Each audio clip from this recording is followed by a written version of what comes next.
एक महिला ने जमकर हंगामा किया है। गर्भगृह में दर्शन करने के लिए ये बुजुर्ग महिला हंगामा करती नजर आई। बैरिकेडिंग तोड़ी और नंदी हॉल में जा पहुंची। गणेश मंडपम से नंदी हॉल में ये प्रवेश कर गई। पुलिसकर्मियों ने इन्हें रोकने की बहुत कोशिश की लेकिन वो नहीं मानी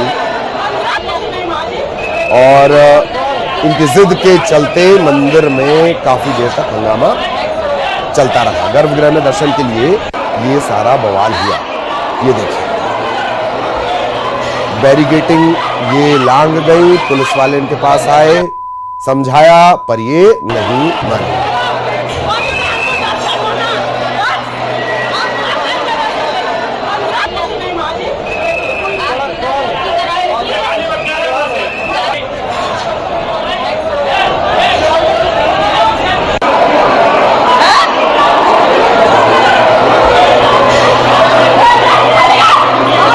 महाकाल मंदिर में इन बुजुर्ग महिला ने जमकर हंगामा किया। दरअसल ये गर्भगृह में दर्शन करना चाहती थी। चूंकि महाकाल मंदिर के तहत प्रोटोकॉल है, उसी के तहत दर्शन किया जा सकता है। जब इन्हें रोका गया तो उन्होंने बैरिकेडिंग लांघी और नंदी हॉल में जा पहुंचे। गणेश मंडपम से नंदी हॉल में पुलिसकर्मियों ने बहुत समझाने की कोशिश की, रोकने की कोशिश की, लेकिन बुजुर्ग महिला नहीं मानी।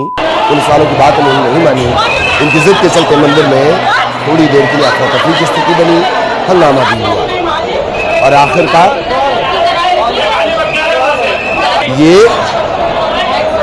अंदर पहुंची और बाबा महाकाल के दर्शन किए।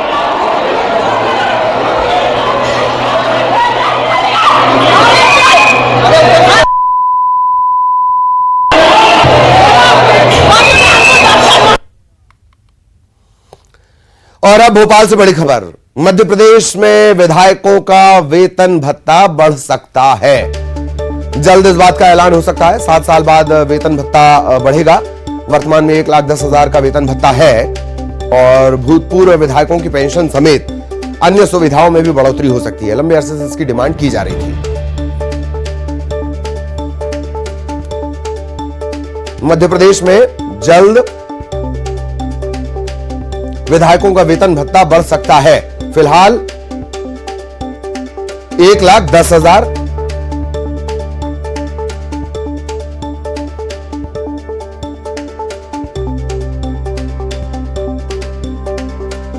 और सीधे आपको लिए चलेंगे भोपाल। सहयोगी शैलेंद्र इस वक्त हमारे साथ जुड़े हुए हैं। शैलेंद्र, जल्द ऐलान हो सकता है वेतन भत्ते का, बढ़ोतरी का ऐलान हो सकता है और एक मामला जो बहुत लंबे अरसे से जिसकी डिमांड की जा रही है वो है पूर्व विधायकों की सुविधाओं में बढ़ोतरी।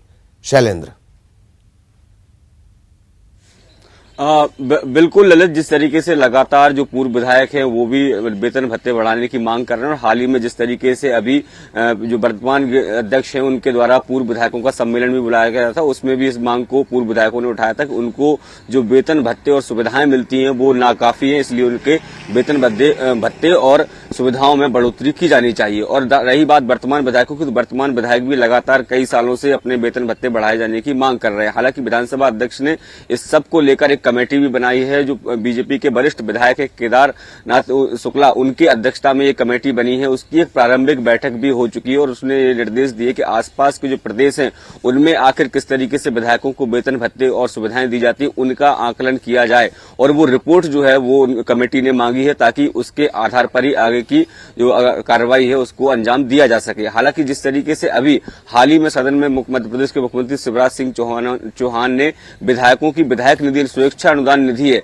उसको बढ़ाने का ऐलान किया है, तो ऐसे में अब उम्मीद है कि जल्द ही इस जो एक लंबित मांग है, काफी लंबे समय से विधायक और पूर्व विधायक जो मांग कर रहे हैं उसका भी ऐलान सदन के माध्यम से हो सकता है। उसमें 1 से 2 दिन का भी समय लगे और क्योंकि लंबे समय से ये लोग मांग कर रहे हैं, क्योंकि लगभग 7 साल का समय हो गया तब से लोगों के वेतन भत्तों में कोई बढ़ोतरी नहीं हुई है। जी जी जी। और वैसे भी सदन में ये एक मामला है जिसपे कभी कोई विरोध नहीं होता है, बहुत जल्दी ये काम हो जाते हैं। बहुत बहुत धन्यवाद शैलेंद्र आपका इस तमाम जानकारी के लिए। बने रहिए आप हमारे साथ, थोड़ी चर्चा आगे भी करेंगे मौसम को लेकर।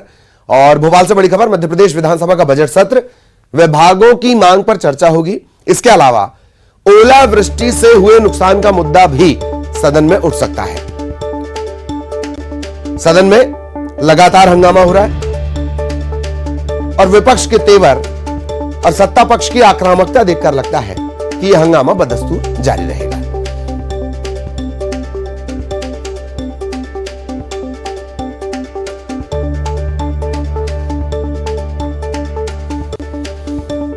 और आज बालाघाट के दौरे पर रहने वाले हैं मुख्यमंत्री शिवराज सिंह चौहान। लाडली बहना योजना से जुड़े कार्यक्रम में वो शामिल होंगे। करोड़ों के विकास कार्यों की सौगात वो देंगे।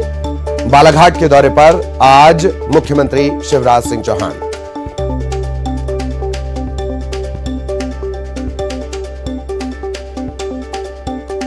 तो आज बालाघाट के दौरे पर मुख्यमंत्री शिवराज सिंह चौहान रहने वाले हैं। लाडली बहना योजना से जुड़े कार्यक्रम में वो शामिल होंगे, योजना की खूबियां गिनाएंगे। इसके अलावा भी ये माना जा रहा है कि करोड़ों के विकास कार्यों की वो सौगात देंगे। जो लंबित मांगे हैं, बालाघाट की जो लंबित मांगे हैं, उनको लेकर आज बालाघाट को सौगातें करोड़ों के विकास कार्यों की मिल सकती हैं।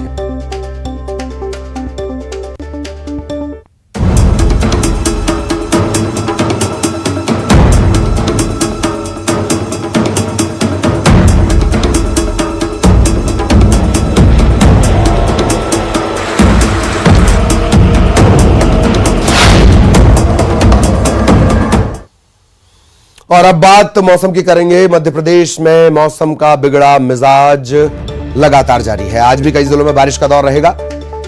कई जिलों को लेकर ओले बरसने को लेकर अलर्ट जारी किया जा चुका है। Shahdol, Mandla, Dindori, Balaghat orange alert. भोपाल, शहडोल, जबलपुर, नर्मदापुरम, रीवा बारिश की आशंका। ओलावृष्टि और बारिश अब फसलों पर भारी पड़ रही है। भोपाल समेत कई जिलों में कल देर रात बारिश का सिलसिला लगातार चलता रहा। और एक बार फिर आपको लिए चलेंगे भोपाल। सहयोगी शैलेंद्र लगातार हमारे साथ बने हुए हैं। शैलेंद्र, मौसम की मार और लगता नहीं कि अभी राहत मिलेगी। कुछ दिन तक इसी तरह से बारिश को लेकर अलर्ट है। शैलेंद्र। बिल्कुल ललित, आपने ठीक कहा कि जिस तरीके से मौसम विभाग ने अभी अलर्ट जारी किया, आज ही जो अलर्ट जारी हुआ, लगभग प्रदेश के 1 दर्जन से अधिक जिले हैं जहां पर ओलावृष्टि और बारिश की आशंका जो है वो मौसम विभाग ने जताई है। और अगर अब तक की बात करूं तो मध्य प्रदेश के लगभग 25 जिले के 100 से अधिक विकासखंड हैं जहां पर ये तेज बारिश और ओले जो बरसे हों, जिससे कहीं ना कहीं किसानों की जो फसलें हैं वो काफी बर्बाद हुई हैं। चाहे भोपाल संभाग की बात हो, ग्वालियर चंबल संभाग की बात हो या दूसरे अन्य जो इलाके हैं, वो लगातार उन जगहों से लगातार इस तरह की खबरें आ रही हैं कि जो ओलावृष्टि हो रही है उससे कहीं ना कहीं फसलों को सबसे ज्यादा नुकसान हो रहा है। सबसे अधिक अगर किसी फसल को नुकसान हो रहा है तो वो गेहूं की फसल है, क्योंकि गेहूं की फसल लगभग पककर तैयार हो गई थी और कटाई का दौर शुरू होना था। और उसके ठीक पहले ही जिस तरीके से जो बारिश और ओलावृष्टि हुई है, जिससे कि खड़ी फसल जो है वो खेतों में गिर गई है। और अब कहीं ना कहीं ये आशंका है कि अगर लंबे समय तक वो गिरी रहती है तो उसका जो गेहूं है वो पतला भी हो जाएगा, इसके अलावा काला भी पड़ने की आशंका है। तो ऐसे में किसानों के माथे पर चिंता की लकीरें। हालांकि मध्य प्रदेश के मुख्यमंत्री शिवराज सिंह चौहान ये साफ कर चुके हैं कि सभी अधिकारियों को ये निर्देश दे दिए गए हैं कि जहां जहां भी ओलावृष्टि या बारिश हुई है वहां तत्काल जो है सर्वे का काम शुरू किया जाए। लेकिन विपक्ष है वो कह रहा है कि सर्वे का काम अभी तक शुरू नहीं हुआ है। मुख्यमंत्री शिवराज सिंह चौहान से उन्होंने मांग की है कि जल्द से जल्द सर्वे का काम शुरू किया जाए, ताकि जो किसान, जो पीड़ित किसान हैं, जिसकी मेहनत पर पानी फिर गया, उसका उचित मुआवजा जल्द से जल्द मिल सके। लेकिन फिलहाल 1-2 दिन मौसम इसी तरह का रहने की अनुमान जो है वो मौसम विभाग ने जताया है। जी चलिए, बहुत बहुत धन्यवाद आपका शैलेंद्र, इस तमाम जानकारी के लिए। सहयोगी शैलेंद्र विस्तार से जानकारी दे रहे थे। तो पूरे मध्य प्रदेश में इस समय बेमौसम बारिश और ओला गिरने के चलते आफत मची हुई है। बेमौसम बारिश और ओले की वजह से आम लोग भी परेशान हैं, लेकिन किसानों के लिए यह सबसे बड़ी मुश्किल है। करीब करीब सभी जिलों में कई दिनों से रुक रुक कर बारिश हो रही है, ओलावृष्टि हो रही है, किसानों की फसलें चौपट हो रही हैं, भारी नुकसान किसानों को हुआ है। अलग अलग जगहों की तस्वीर आप देख रहे हैं किस तरीके से बेमौसम बारिश ने कहर बरपाया है। खरगोन, श्योपुर, पन्ना, सीहोर, मंडला, इन तमाम जगहों पर बारिश और ओलावृष्टि मुसीबत बन गई है।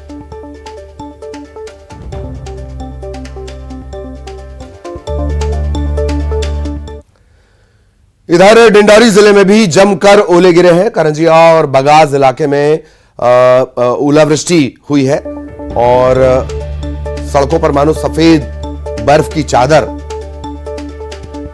बिछ गई है। कश्मीर शिमला जैसे नजारे।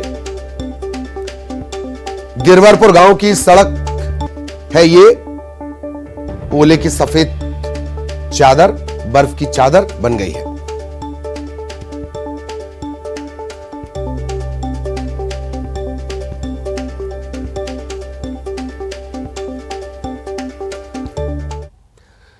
तो आमतौर पर जो बर्फ की सफेद चादर का नजारा है वो कश्मीर में, हिमाचल में, इन इलाकों में देखने को मिलता है। लेकिन मध्य प्रदेश के कई इलाकों से जो तस्वीरें आ रही हैं वो आपको हैरान कर देंगी। खरगोन की तस्वीरें देखिए, नरसिंहपुर की तस्वीरें देखिए। बर्फ की सफेद चादर, बेमौसम बारिश और ओलावृष्टि, इस तरह की तस्वीरें बन गई। हर तरफ ओले ही ओले, बर्फ की सफेद चादर मानो बिछ गई हो। नरसिंहपुर के गाडरवाड़ा में भी भारी ओलावृष्टि हुई। कई गांवों में जनजीवन अस्त व्यस्त है। आसमान से गिरी आफत में लोग अब भगवान को याद करते नजर आ रहे हैं। प्रशासन ओलावृष्टि से हुए नुकसान के सर्वे में जुट गया है।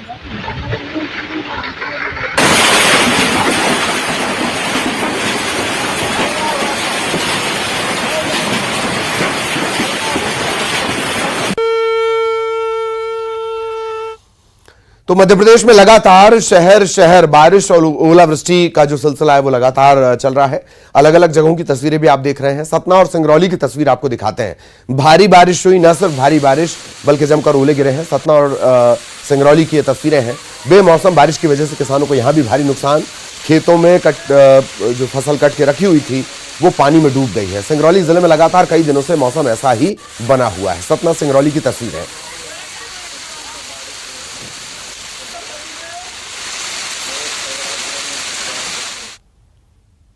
और अब खबर रायगढ़ से, जहां अवैध पटाखा गोदाम पर कार्रवाई की गई है। लाखों के पटाखे के साथ एक व्यक्ति को गिरफ्तार किया गया है। रायगढ़ के चक्रधर नगर का यह पूरा मामला है। घर में गोदाम बनाकर इसने पटाखे रखे हुए थे, भंडारण कर रखा था, इकट्ठा कर रखा था। चक्रधर नगर के पक्की खोली मोहल्ले का यह पूरा मामला है।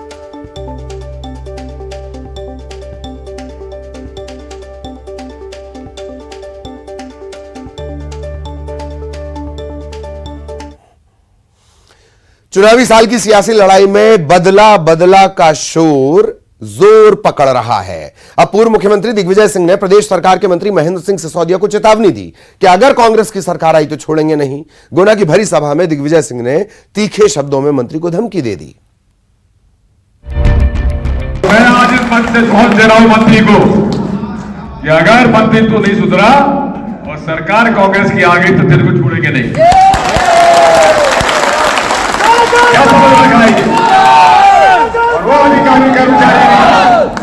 अधिकारी कर्मचारी निर्दोष लोगों को पकड़ेगा, मेरे से बुरा नहीं होगा। गुना की भरी सभा में दिग्विजय सिंह ने क्या मंत्री क्या अफसर सभी को सीधी धमकी दे डाली। अगर कांग्रेस से सरकार आई तो फिर खैर नहीं। दरअसल दिग्विजय सिंह बमोरी में थे, जहां के विधायक हैं महेंद्र सिंह सिसोदिया, जो शिवराज सरकार में पंचायत और ग्रामीण विकास मंत्री हैं। महेंद्र सिंह सिसोदिया को ज्योतिरादित्य सिंधिया का खास माना जाता है। मंत्री जी, बहुत सारे प्रकरण हैं जिनके बारे में मुझे जानकारी है, मैं चुप बैठा हूं, भलमनसाहब में चुप बैठा हूं। लेकिन यदि इसी प्रकार से आपने हमारे लोगों के साथ ये बात की तो फिर मुझे भी खुलकर सामने आना पड़ेगा। दिग्विजय सिंह की इस धमकी पर महेंद्र सिंह सिसोदिया का कहना है कि वो सिर्फ भगवान से डरते हैं। सिसोदिया ने यह भी कहा कि अगर बदले की कार्रवाई करता तो आधे से ज्यादा बमोरी में कांग्रेस साफ हो गई रहती। अफसरों को दिग्विजय सिंह की धमकी पर उन्होंने नसीहत दी कि वो पहले अपने राघोगढ़ के अधिकारी कर्मचारियों को देखें। मंत्री जी को किस बात के लिए धमकी दी उन्होंने, जबकि वो जानते हैं अच्छी तरीके से और बमोरी की जनता जानती है कि मैं सिर्फ अच्छा करना जानता हूँ, बुरा किसी का नहीं करता। और अगर बदले की कार्रवाई करता होता तो आधी से ज्यादा कांग्रेस खाली हो चुकी होती बमोरी की।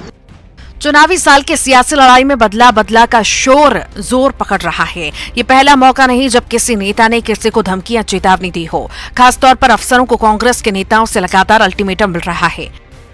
बहरहाल चुनाव में मुद्दों की लड़ाई के साथ साथ सियासी रंजिशों का रंग भी घुल रहा है। गुना से विजय जोगी के साथ ब्यूरो रिपोर्ट, न्यूज़ 18। और अब मुंबई से मिल रही है बड़ी खबर। बागेश्वर धाम सरकार के कार्यक्रम में हो गई है भगदड़। मीरा रोड में इनका कार्यक्रम था, वो खत्म होने के बाद भगदड़ मची है। मीरा रोड पुलिस को लाठीचार्ज करना पड़ा है। ये स्थितियां बन गई हैं। तो बागेश्वर धाम सरकार का कार्यक्रम, धीरेन्द्र शास्त्री उनका कार्यक्रम मुंबई में 2 दिन का ये कार्यक्रम था और कार्यक्रम के बाद भगदड़ की स्थिति मच गई। हालात ये हो गए कि पुलिस को लाठियां भांजनी पड़ी। मीरा रोड पुलिस ने लाठीचार्ज किया है। मुंबई की तस्वीरें इस वक्त आप देख रहे हैं। 2 दिन का ये पूरा कार्यक्रम था, 18 और 19 तारीख का। कार्यक्रम के बाद भगदड़ जैसी स्थितियां मची और हालात को काबू में करने के लिए पुलिस को लाठियां भांजनी पड़ी। सबसे पहले न्यूज़ 18 मध्य प्रदेश छत्तीसगढ़ आपको ये तस्वीरें दिखा रहा है। मीरा रोड पुलिस, ये वही पुलिस थाना है जिसमें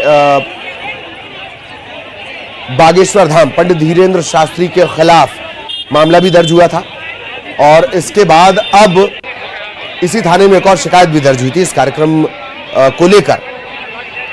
अब मीरा रोड पुलिस ने लाठीचार्ज किया है। कार्यक्रम खत्म होने के बाद हालांकि ये हुआ है, कार्यक्रम खत्म होने के बाद भगदड़ की स्थिति बनी और इसे काबू में करने के लिए पुलिस को लाठियां चलानी पड़ी हैं। सबसे पहले न्यूज़ 18 मध्य प्रदेश छत्तीसगढ़ पर आप ये तस्वीरें देख रहे हैं। मीरा रोड कार्यक्रम, मीरा रोड इलाके में उनका कार्यक्रम था।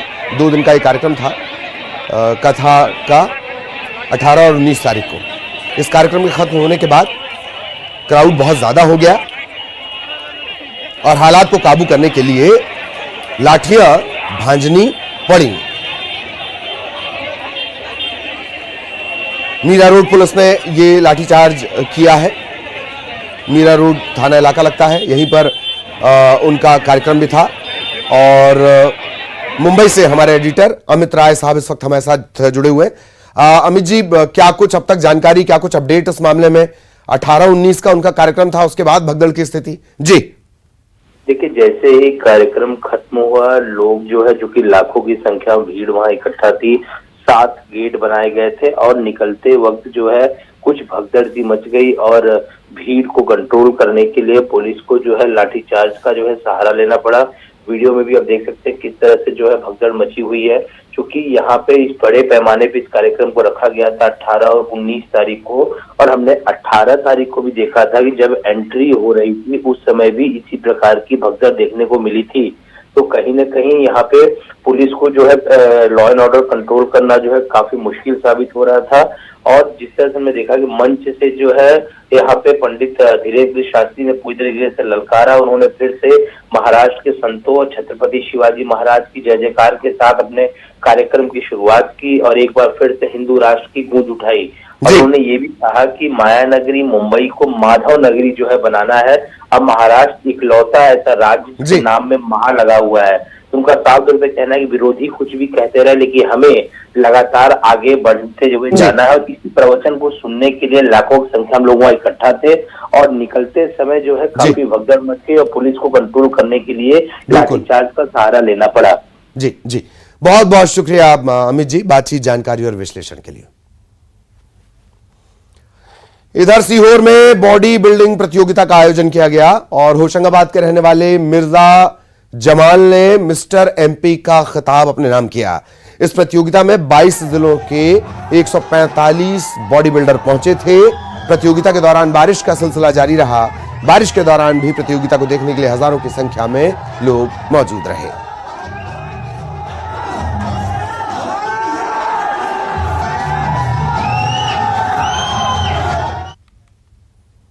और इसी के साथ इस बुलेटिन में इतना ही। खबरें जारी हैं।